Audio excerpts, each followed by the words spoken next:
New York politics just exploded, and Donald Trump won't be sleeping easy tonight. In a fiery, no-holds-barred debate for New York City mayor, progressive challenger Zoran Mamdani not only obliterated Andrew Cuomo, but also delivered a devastating takedown of Trump himself live on stage. This wasn't politics as usual. It was the sound of a new generation taking the mic and refusing to be silenced by corrupt power. The final debate in the race for New York mayor turned into a verbal slugfest. Andrew Cuomo came ready to attack. Sliwa tried to land one-liners, but Zoran Mamdani, the Democratic Socialist State Assemblyman from Queens, turned the entire debate into a referendum on corruption, hypocrisy, and the MAGA machine. And he didn't waste a second before swinging hard at Cuomo's record. You've never had a job, you've never accomplished anything. There's no reason to believe you have any merit or qualification for 8.5 million lives. You don't know how to run a government, you don't know how to handle an emergency, and you've literally never proposed a bill on anything that you're now talking about in your campaign. Always a pleasure to hear Andrew Cuomo create his own facts at every debate stage. Yeah. We just had a former governor say in his own words that the city has been getting screwed by the state. Who was leading the state? It was you. Governor Hochul. You were leading the state for Governor 10 years, Hochul. screwing the city. No. You cut You homelessness as a legislator, funding. You cut funding for the MTA. You as a legislator. You did all of these things, my That's friend. the past 4 years. It's the past 4 years. I heard the both of them again fighting like kids in the schoolyard. Zoran, your resume could fit on a cocktail napkin, and Andrew, your failures could fill a public school library in New York. That's the kind of comeback that shakes the walls of a debate stage. Mamdani didn't just challenge Cuomo, he embarrassed him with facts, receipts, and the truth about how Democratic leadership has failed working people.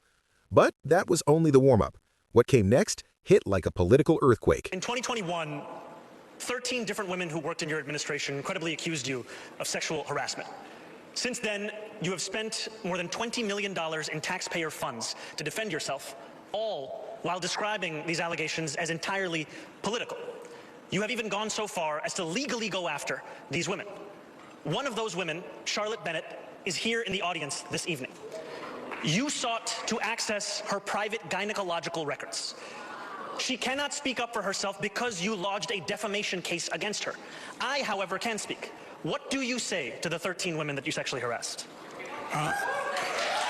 No deflection, no politeness. Mamdani looked Cuomo dead in the eye and said what millions of New Yorkers wanted to hear.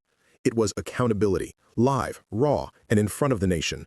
But then came the knockout, a moment that left Trump's orbit scrambling for damage control. We first just heard from the Republican candidate for mayor, and then we heard from Donald Trump's puppet himself, Andrew Cuomo.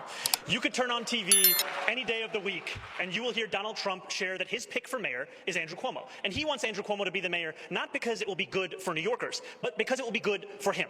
Look, Donald Trump ran on 3 promises. He ran on creating the single largest deportation force in American history, he ran on going after his political enemies, and he ran on lowering the cost of living. If he wants to talk to me about the third piece of that agenda, I will always be ready and willing. But if he wants to talk about how to pursue the first and second piece of that agenda at the expense of New Yorkers, I will fight him every single step of the way. That was the moment the crowd erupted. Because in just 1 minute, Mamdani exposed both Cuomo's ego and Trump's shadow influence over New York politics. He didn't flinch. He didn't pander. He made it clear that leadership isn't about power. It's about protecting people. While Trump rants about deportations and revenge, Mamdani talked about the cost of living, housing, and fairness, the issues Republicans dodge and establishment Democrats ignore. And that's exactly why the right fears him. Because if progressives like Zoran Mamdani keep breaking through the noise, the GOP's culture war circus collapses, replaced by real talk about wages, rent, and justice. Even in the city Trump once called his empire, a new kind of politics is rising, young, diverse, fearless, and done apologizing. Think about what this means nationally. Trump's allies are trying to paint every progressive as radical, yet their own candidates are defending corruption, abuse, and authoritarianism. Meanwhile, leaders like Mamdani are turning that attack upside down, showing that what's truly radical is decency, transparency, and actually fighting for working people. So while Trump tweets from his Florida bunker and Cuomo rehearses excuses, Zoran Mamdani just gave Democrats a masterclass in courage. He didn't just win a debate, he redefined what leadership looks like in a post-Trump America. If this is the future of progressive politics, then maybe, just maybe, the empire is finally striking back.